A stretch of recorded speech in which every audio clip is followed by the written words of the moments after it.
అందరికీ నమస్కారం. ఆయుర్వేద ఆహార కార్యక్రమానికి స్వాగతం. జీవితంలో ఎంత ఎత్తుకి ఎదగాలి అన్నా, ఎన్ని విజయాలు సాధించాలి అనన్నా మనం చేయాల్సింది ముందుగా ఒకటి ఉందండి. అదేంటి అని అంటే ముందుగా మనం ఆరోగ్యంగా ఉండటం అనమాట. ఆరోగ్యంగా ఉంటే ఇవన్నీ కూడా చేయగలం. సో మరి అలా ఆరోగ్యంగా ఉండాలి అంటే మా ఆయుర్వేద ఆహార కార్యక్రమంలో చూపించే మంచి మంచి ఆరోగ్యకరమైన రెసిపీస్, రుచికరమైన రెసిపీస్ అన్నీ కూడా మీరు ఫాలో అవ్వాలి. సో మరి ఈ రోజు కూడా మన సీనియర్ ఆయుర్వేదిక్ డాక్టర్ శిరీష గారు ఎవరి కోసం ఎలాంటి ఔషధయుక్తమైన ఆరోగ్యకరమైన రెసిపీని అందిస్తారో మేడంని అడిగి తెలుసుకుందాం. Hello ma'am. హలో కుమారి, ఎలా ఉన్నారు? నేను బాగున్నాను, నువ్వు కూడా చాలా బాగున్నావు. Thank you ma'am.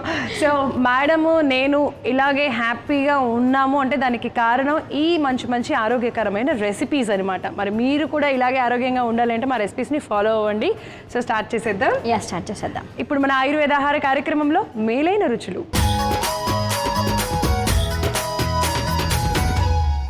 ఎవరికి మేలు చేసేటువంటి రెసిపీని అందిస్తున్నారు?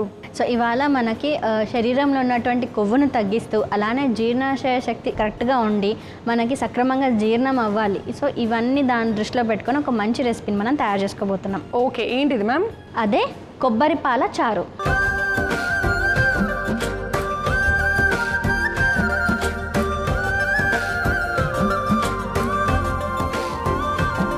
కొబ్బరి పాల చారు తయారు చేసుకోబోతున్నాం. మరి ముందుగా వాటికి కావాల్సిన ఇంగ్రీడియంట్స్ అయితే తెలుసుకుందాం. కొబ్బరి పాల చారు తయారు చేసుకోవడానికి కావాల్సిన పదార్థాలు: కొబ్బరి పాలు, మిరియాల పొడి, ధనియాల పొడి, శనగపిండి, బియ్యం పిండి, పచ్చిమిర్చి ముక్కలు, ఎండుమిర్చి, కరివేపాకు, కొత్తిమీర, ఆవాలు, జీలకర్ర, సైంధవ లవణం, ఇంగువ, నూనె. సో స్టార్ట్ చేసేద్దామా? స్టార్ట్ చేసేద్దాం.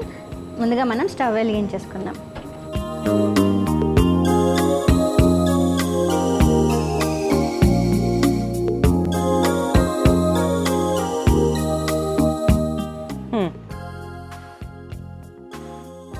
ఓకే, నూనె ఒక 2 స్పూన్స్ వేసేద్దాం.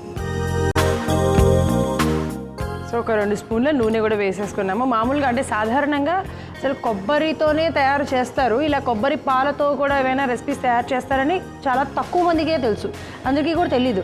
అంటే కొబ్బరి పాలతో ఏవో రకరకాలు తయారు చేస్తూ ఉంటారు, కానీ ఐ గెస్ ఇలా చాట్ చాలా తక్కువ మంది చేస్తుంటారు కదా మ్యామ్. అసలు కొబ్బరి పాలను ఉడకపెట్టచ్చా లేదా అనే డౌట్ కూడా ఉంటూ ఉంటుంది. ఇలాంటి డౌట్స్ అఫ్కోర్స్ నాకు కూడా ఉన్నాయి. ఉడకబెడితే వాటిలో ఉన్న ప్రయోజనాలు ఏమైనా పోతాయా అని ఇవన్నీ కూడా తెలుసుకుందాము. సో మ్యామ్, నూనె అయితే వేడైపోయింది కాబట్టి ముందుగా మనం పోపుతో స్టార్ట్ చేసేద్దామా? ఓకే, ఆవాలు వేసుకుందాం. ఆవాలు ఎంత? 1 స్పూన్ వేసుకుందాం. ఓకే, ఆవాలు, జీలకర్ర 1 స్పూన్ వేసేద్దాం. జీలకర్ర, ఎండుమిర్చి ఒక 2-3 వేస్తాను. ఎండుమిర్చి అలాగే పచ్చిమిర్చి కూడా. అలా ఒక్కసారి అవి చిటపట్లు ఆడనిద్దాము. ఎందుకంటే అవి కొద్దిగా చిటపట్లాడి ఎండుమిర్చి పచ్చిమిర్చి కొద్దిగా వేగితే మంచి ఫ్లేవర్ వస్తుంది అనమాట. ఆ ఘాటు అందులోకి వస్తుంది నూనెలోకి. ఓకే, సో ఇలా వేసేసుకున్న తర్వాత కరివేపాకు. సో వేసేసాం కదా, ఇప్పుడు కావాల్సిన ఇంగ్రీడియంట్స్ అన్నీ కూడా ఇందులో వేసేసాము. నెక్స్ట్ ఇప్పుడు పాలు పోసేద్దాం. ఇంగువ కూడా ఉంది కదా, ఇంగువ కూడా వేసేద్దాము. ఇంగువ ముఖ్యంగా మనం ఘృతం, నెయ్యిలు కానీ ఏదైనా ఆయిల్ కంటెంట్లోనే వేసేయాలన్నమాట. ఓకే, సో ఇంగువ వేసాను. అది కూడా ఒక 1/2 స్పూన్ ఇంగువ అయితే సరిపోతుంది. మనకి ఈజీగా డైజెషన్ అవ్వడానికి కూడా మనం ఇలాంటి చారుల్లో వాటిలో ఇంగువతో పోపేసుకుంటే కూడా చాలా చాలా రుచికరంగా ఉంటుంది. నేను కొబ్బరి పాలు పోసేయండి.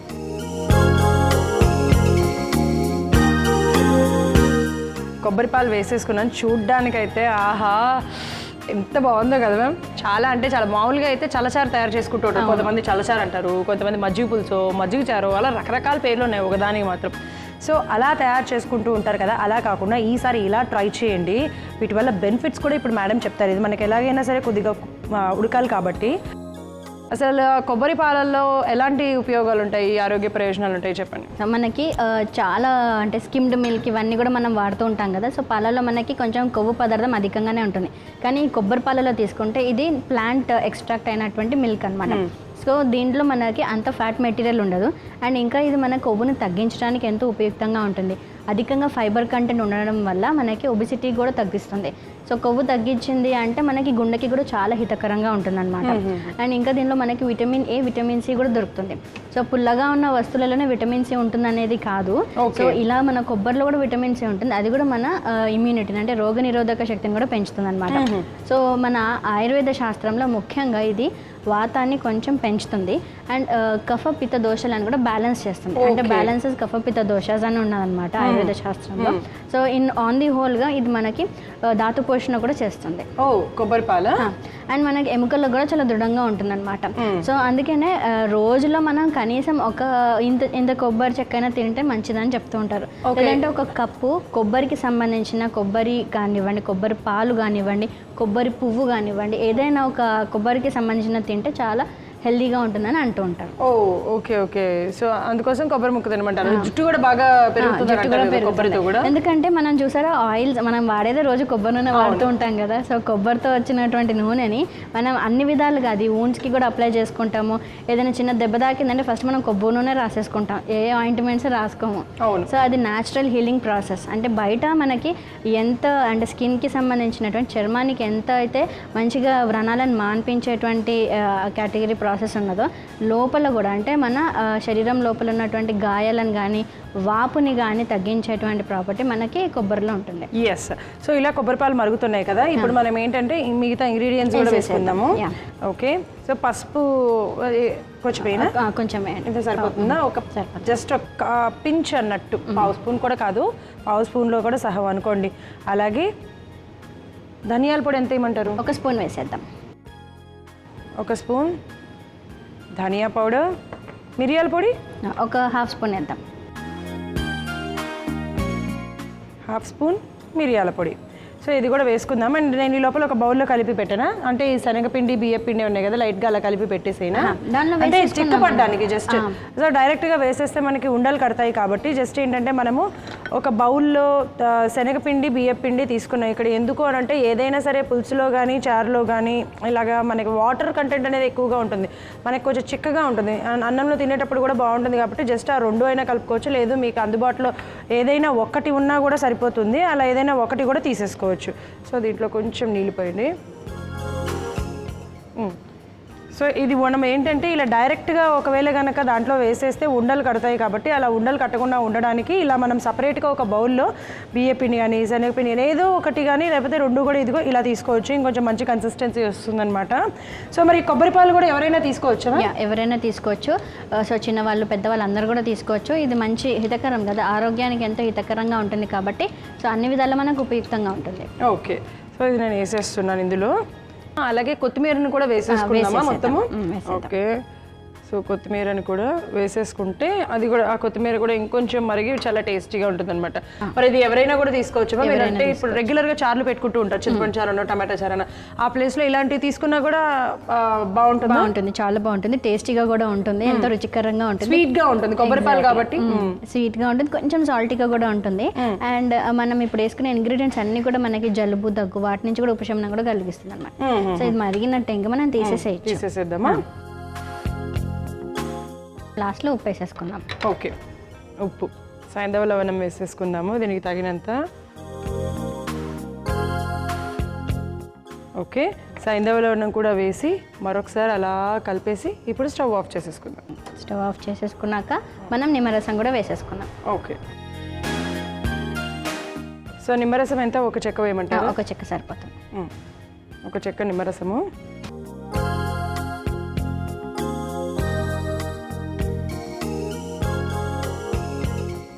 జస్ట్ ఎక్కువగా కాకుండా జస్ట్ కొద్దిగా నిమ్మరసం తీసుకొని అలాగ ఒక చిన్న సన్న చెక్క నిమ్మరసం తీసుకొని పిండితే కనుక టేస్ట్ అనేది చాలా బాగుంటుంది అనమాట.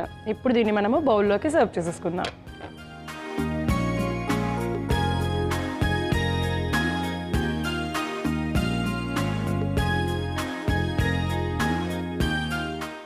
చక్కగా నిమ్మకాయ వాసన కూడా వస్తుంది పోసేటప్పుడే. ఎస్. అధిక కొవ్వుని తగ్గిస్తూ అలానే మన శరీరానికి ఎంతో ఎనర్జీని అంటే రోగనిరోధక శక్తిని అందిస్తూ ధాతు పోషణం చేసేటువంటి కొబ్బరి పాలచారు రెడీగా ఉంది. ఓకే, సో కొబ్బరి పాలచారు అయితే రెడీగా అయిపోయింది. ఈజీగానే తయారు చేసేసుకోవచ్చు, ఎక్కువ టైం టేకింగ్ కూడా కాదు, ఎవరైనా కూడా తీసుకోవచ్చు. మనకి ఎంతో బలంగా ఉంటుందన్నమాట. అంటే ఇన్స్టెంట్ ఎనర్జీని ఇమీడియట్గా అందిస్తుంది. కాబట్టి రెగ్యులర్గా మనం తయారు చేసుకునే చారుల కంటే కూడా అప్పుడప్పుడు ఇలా కూడా చారు తయారు చేసుకోవాలి తీసుకున్నట్లయితే మనం చాలా బలంగా ఆరోగ్యంగా కూడా ఉంటాం. సో ఇప్పుడు దీన్ని ఎలా ఉందో నేను టేస్ట్ చేసి చెప్పేస్తాను.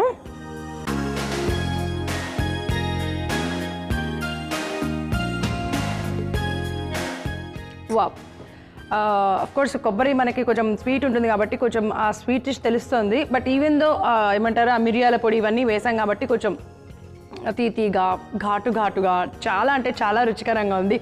రైస్లోకి అయితే యమాగా ఉంటుందన్నమాట. ట్రై చేసేసేయండి. మరి ఇంత ఆరోగ్యాన్ని రుచిని మీ అందరికీ అందించే కొబ్బరి పాలచారు తయారు చేసుకోవడానికి కావాల్సిన పదార్థాలు, తయారు చేసే విధానం మరొకసారి మీకోసం. కొబ్బరి పాలచారు తయారు చేసుకోవడానికి కావాల్సిన పదార్థాలు: కొబ్బరి పాలు, మిరియాల పొడి, ధనియాల పొడి, శనగపిండి, బియ్యం పిండి, పచ్చిమిర్చి ముక్కలు, ఎండుమిర్చి, కరివేపాకు, కొత్తిమీర, ఆవాలు, జీలకర్ర, సైంధవ లవణం, ఇంగువ, నూనె. కొబ్బరి పాలచారు తయారు చేసుకునే విధానం: ముందుగా స్టవ్ వెలిగించి పాన్ పెట్టుకొని 2 చెంచాల నూనె వేసి నూనె వేడయ్యాక 1 చెంచా ఆవాలు, 1 చెంచా జీలకర్ర, 3 ఎండుమిర్చి, కొద్దిగా పచ్చిమిర్చి, కొంచెం కరివేపాకు, పావు చెంచా ఇంగువ వేసి కలుపుకోవాలి. ఆ తర్వాత కొబ్బరి పాలు పోసి కాసేపు మరిగించుకోవాలి. తర్వాత పావు చెంచా పసుపు, 1 చెంచా ధనియాల పొడి, అర చెంచా మిరియాల పొడి వేసి కలుపుకోవాలి. తర్వాత ఒక బౌల్ తీసుకొని అందులో కొద్దిగా శనగపిండి, బియ్యపిండి వేసి కొద్దిగా నీళ్లు పోసి ఉండలు లేకుండా కలిపి ఈ మిశ్రమాన్ని కొబ్బరి పాల మిశ్రమంలో వేసి కలుపుకోవాలి. కొద్దిగా మరిగించుకున్న తర్వాత చివరిగా కొత్తిమీరను కూడా వేసి రుచికి సరిపడా సైంధవలవణం కూడా వేసి మరి కాసేపు మరిగించుకొని స్టవ్ ఆఫ్ చేసి 1 చెక్క నిమ్మరసం వేసి కలిపి సర్వింగ్ బౌల్లో తీసుకుంటే జీర్ణాశయ శక్తిని పెంచి, కొవ్వును తగ్గించి, శక్తిని పెంచే కొబ్బరి పాలచారు రెడీ.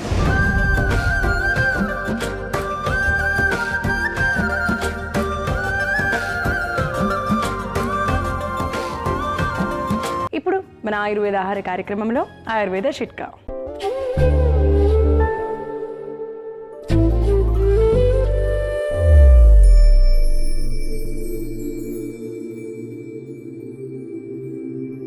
కడుపుబ్బరం, గ్యాస్ సమస్యలను తగ్గించడానికి ఆయుర్వేదంలో ఒక చక్కని చిట్కా ఉంది.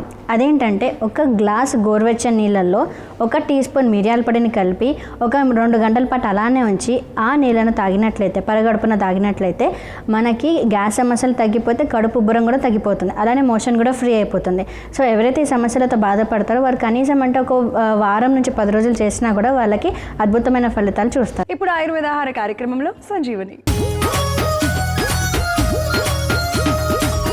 సో సంజీవినిలో ఎవరికి సంజీవిని లాంటి ఔషధాన్ని అందిస్తున్నారు? సో ఈసారి సంజీవినిలో మనకి షుగర్ని కంట్రోల్ చేయడానికి ఒక మంచి సంజీవిని తయారు చేసుకోబోతున్నాం. ఓకే, షుగర్ని కంట్రోల్ చేయడానికి ఇది చాలా చాలా కావాల్సిన రెసిపీ. ఎస్పెషల్లీ ఈ రోజుల్లో చిన్నవాళ్ళ దగ్గర నుంచి పెద్దవాళ్ళ వరకు కూడా అందరికీ పాపం షుగర్లు వచ్చేస్తున్నాయి. షుగర్ తినకపోయినా, అంటే స్వీట్స్ తినకపోయినా మరి అది ఏ లోపం వల్ల వస్తుంది అనేది నాకు కూడా ఒక క్వశ్చన్ మార్క్ మ్యామ్. దాన్ని రాకుండా ఉండాలంటే ఏమైనా అసలు జాగ్రత్తలు తీసుకోవచ్చు అనేది కూడా మీరు ఇప్పుడు చెప్పాలి మాకు.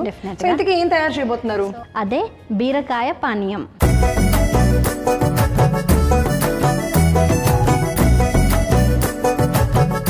బీరకాయ పానీయం తయారు చేసుకోవడానికి కావాల్సిన పదార్థాలు: బీరకాయ ముక్కలు, సైంధవ లవణం. సో ఎలా తయారు చేయాలో ఏంటో కూడా చూసేద్దాం. ముందుగా ఏం చేద్దాం? మనం బీరకాయని తొక్కుతో సహా అండ్ సీడ్స్ తో సహా, అంటే బీరకాయని అసలు పీల్ చేయకుండా, తొక్క తీయకుండా కట్ చేసుకొని పెట్టుకోవాలి. మంచిగా వాష్ చేసుకోవాలి. మంచిగా కొంచెం గోరువెచ్చని నీళ్ళతోటి కడిగేసేస్తే దాని మీద కొంచెం ఏదైనా దుమ్ము డస్ట్ ఉన్నా కానీ పోతుంది కదా. సో అలా కడిగేసాక చక్కగా మనం వాటిని సీడ్స్ తో యుక్తంగా, అంటే దానిలో ఉన్నటువంటి గింజలతో సహా అండ్ బయట పొట్టుతో సహా మనం కట్ చేసేసుకోవాలి చిన్న చిన్న పీసెస్ గా.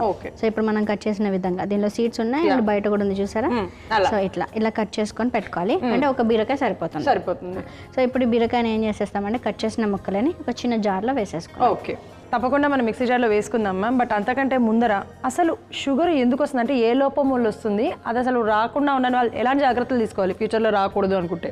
ఓకే, సో షుగర్ అనేటువంటిది 2 రకాలుగా ఉంటుందన్నమాట. మనం diabetes mellitus 1, diabetes mellitus type 1, type 2. Okay, so అవి 2 కూడా మనకి హార్మోనల్ ఇంబ్యాలెన్స్, అంటే ఎండోక్రైన్ సిస్టంలో వచ్చేటువంటి ఇన్సులిన్ హార్మోన్ ఉంటుంది, చూసారా?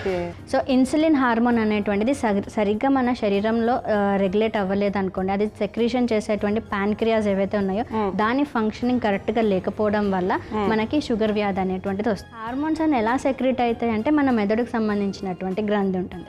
సో ఈ హార్మోన్ ఈ గ్లాండ్ నుంచి ఇలా సెక్రెట్ అవ్వాలి అని మన మెదడు మనకి సంకేతాలు పంపిస్తుంది. సో అప్పుడు అవి కరెక్ట్గా సెక్రెట్ అవుతాయి అన్నమాట.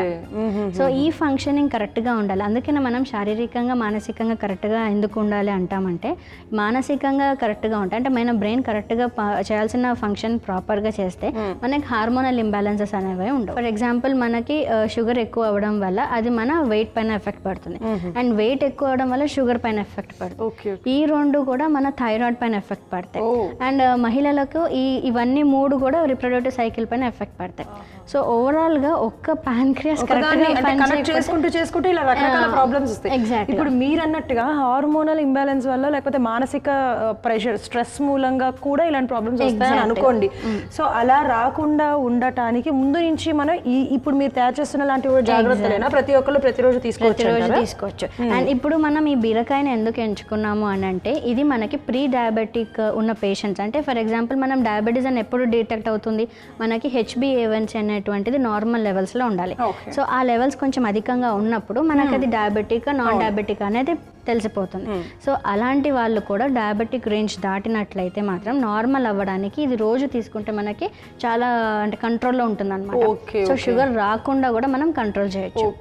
అండ్ ఇంతకుముందు మాట్లాడినట్టు షుగర్ రావద్దు అంటే మనం ముఖ్యంగా చేయాల్సినవి 3 విషయాలు ఏంటంటే, ఆహారం. ఫస్ట్ మనం ఆహారంలో మనం తీసుకోగలిగినటువంటి కాయగూరలు అంటే ప్రకృతికి అనుసారంగా అండ్ సీజనల్గా తగ్గట్టుగా మనకు వచ్చేటువంటి అన్ని ఫ్రూట్స్ వెజిటేబుల్స్ తినాలి. ప్రివెంటివ్ ఆస్పెక్ట్గా షుగర్ పేషెంట్స్ రాకుండా ఉండాలంటే ఏం చేయాలనేది, సో వాళ్ళు మెంటల్గా కూడా హెల్తీగా ఉండాలి. అంటే మనం చెప్పాం కదా ఇదంతా మెదడు పైన కూడా ఎఫెక్ట్ పడుతుందని. సో ఫిజికల్గా మెంటల్గా ఆహార విషయంలో మంచి జాగ్రత్తలు తీసుకున్నట్లయితే షుగర్ రాకుండా మనం కాపాడుకోవచ్చు. సో షుగర్ వచ్చిన వాళ్ళు ఎలాంటి జాగ్రత్తలు తీసుకోవాలంటే, ఏ ఆహారం తీసుకోవాలి అని అంటే, సో సేమ్ ఫార్ములా ఇక్కడ కూడా వర్తిస్తుంది. ఆహారం ఎలాంటిదంటే వాళ్ళకి ఎంత ఆకలిగా ఉంటుందో అంత మాత్రం తీసేసుకోవాలి. సో మనం ఫస్ట్ మితంగా, ఎగ్జాక్ట్ ఎక్కువగా తినకూడదు, ఎక్కువగా కాదు. అండ్ ఫ్రీక్వెంట్ ఇంటర్వెల్స్లో తీసుకోవచ్చు అనమాట. ఎందుకంటే షుగర్ ఉన్న వాళ్ళకి మనకి ఇందాక మాట్లాడుకున్నట్టు అధికంగా అరిగిపోతూ ఉంటుంది, ఆకలి అనమాట. సో ఎక్కువ ఆకలి వేస్తున్నప్పుడు కానీ వాళ్ళు ఎక్కువ తినలేరు అనమాట. 3 to 4 hours కోసారి తీసుకోవచ్చు. ఫ్రీక్వెంట్ ఇంటర్వెల్స్లో తీసుకోవాలి. ఎందుకంటే షుగర్ బాగా కొంచెం ఎక్కువైనా కానీ మనం కంట్రోల్ చేసుకోవచ్చు, కానీ బాగా తక్కువైపోయింది అనుకోండి హైపోగ్లైసీమియా అంటారు. అప్పుడు షాక్లోకి వెళ్ళడానికి కూడా అవకాశాలు ఉంటాయి. సో కొంచెం పెంచినా పర్వాలేదు కానీ మరీ తగ్గించడం మాత్రం చేయకూడదు. అందుకనే ఫ్రీక్వెంట్ ఇంటర్వెల్స్లో ఆహారం తీసుకుంటూ ఉండాలి. అండ్ దీనికంటే ముఖ్యమైన విషయం ఏంటంటే, ఫ్రీక్వెంట్ ఇంటర్వెల్స్గా వాటర్ కూడా తీసుకోవాలి. అంటే లిక్విడ్ ఫామ్లో ఏదైనా వాటర్ కానివ్వండి, జ్యూస్ కానివ్వండి, ఎనీ లిక్విడ్ ఫామ్ అనేది ఫ్రీక్వెంట్గా తీసుకున్నట్లయితే మన శరీరం హైడ్రేటెడ్గా ఉంటుంది. అంటే శరీరంలో నీటి శాతం కరెక్ట్గా ఉంది అంటే బాడీ కరెక్ట్గా పనిచేస్తుంది, మెదడు కరెక్ట్గా పనిచేస్తుంది, అన్ని అవయవాలు కూడా సక్రమంగా ఉంటాయి. అండ్ వీటన్నిటికీ మనకి కావాల్సినటువంటి కార్బోహైడ్రేట్స్, విటమిన్స్ ఇవన్నీ కావాలి కాబట్టి మనం ఎంచుకునే ఫుడ్ ఐటమ్స్ని సెలెక్టివ్గా చూస్ చేసుకోవాలి. సూపర్. సో చాలా బాగా చెప్పారు మ్యామ్. నేను ఈరోజు చాలా క్వశ్చన్స్ అడిగేశాను. ఇప్పుడు దీన్ని మిక్సీ జార్లో వేసుకుందాం. ఇప్పుడు వాటిని ఆ ముక్కల్ని విన్నారు కదా, ఎవరెవరు ఎలా తీసుకోవాలి, ఎలాంటి ఆహారం తీసుకోవాలి, ఎలాంటివి తినద్దు అని చూడండి. ఇదైతే మాత్రం రెగ్యులర్గా ఫాలో అవ్వండి డయాబెటిక్ పేషెంట్స్. ఇప్పుడు మనం ఒక కప్పు ముక్కలన్నీ కట్ చేసి పెట్టుకున్నాం కదా, వాటి అన్నింటినీ మిక్సీ జార్లో వేసేసుకున్నాం.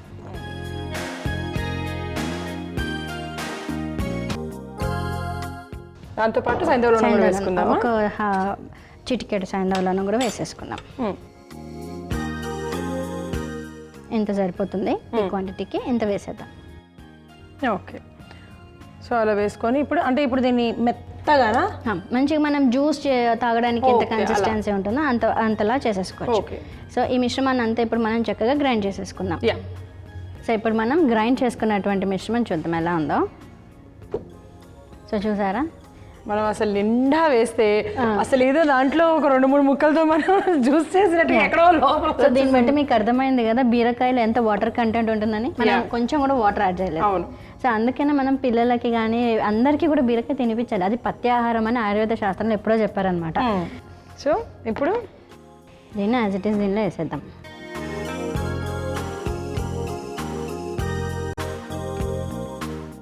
సో కొద్దిగా నీళ్ళు కూడా పోసేసుకొని జస్ట్ ఉన్న తిప్పేసి, సో మనం కొన్ని వాటర్ కూడా పోసేసుకున్నాము ఎందుకంటే మరీ అంత తిక్కగా కూడా తాగడానికి ఇబ్బందిగా ఉంటుంది. ఇంకా కొంచెం కూడా పోసేసుకోవచ్చు.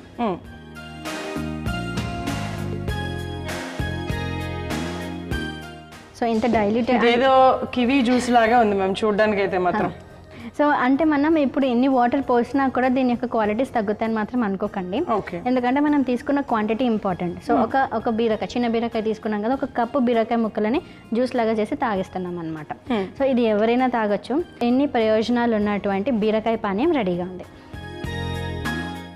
రోజుకి ఒక గ్లాస్ తాగినా ఏం ప్రాబ్లం లేదు. ఓకే. సో డయాబెటిక్ పేషెంట్స్కి స్పెషల్గా మిగతా వాళ్ళు ఎవరైనా కూడా ఒకవేళ షుగర్ రాకుండా ఉండడానికి తీసుకోవచ్చు. రోజు ఒక గ్లాస్ తీసుకోవచ్చు. పెద్దవాళ్ళు ఇంత, చిన్నపిల్లలు ఇంకొంచెం చిన్న గ్లాస్ కూడా తీసేసుకోవచ్చు. ఎటువంటి ప్రాబ్లం ఉండదు. కాన్స్టిపేషన్ ప్రాబ్లం కూడా క్లియర్ అవుతుంది అన్నారు కాబట్టి మరింత ఆనందంగా హ్యాపీగా తీసేసుకోవచ్చు. మరి దీనికి కావాల్సిన పదార్థాలు, తయారు చేసే విధానం మరొకసారి మీకోసం. బీరకాయ పానీయం తయారు చేసుకోవడానికి కావాల్సిన పదార్థాలు: బీరకాయ ముక్కలు, సైంధవ లవణం. బీరకాయ పానీయం తయారు చేసుకునే విధానం: ముందుగా ఒక మిక్సీ జార్ తీసుకొని అందులో బీరకాయ ముక్కలు, చిటికెడు సైంధవ లవణం వేసి మెత్తగా గ్రైండ్ చేసుకోవాలి. గ్రైండ్ చేసుకున్న మిశ్రమాన్ని ఒక గ్లాస్లోకి వేసుకొని సరిపడా నీళ్లు పోసుకుంటే షుగర్ లెవెల్స్ అలాగే హార్మోన్స్ని కంట్రోల్లో ఉంచి వేడిని తగ్గించే బీరకాయ పానీయం రెడీ.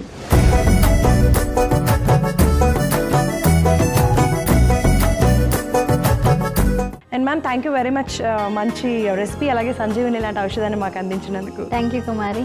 సో వచ్చే ఎపిసోడ్లో మరింత ఆరోగ్యంగా ఔషధయుక్తమైన రుచికరమైన రెసిపీస్తో మేమిద్దరం మీ ముందుంటాం. అంతవరకు చూస్తూనే ఉండండి ఈటీవీ అభిరుచి.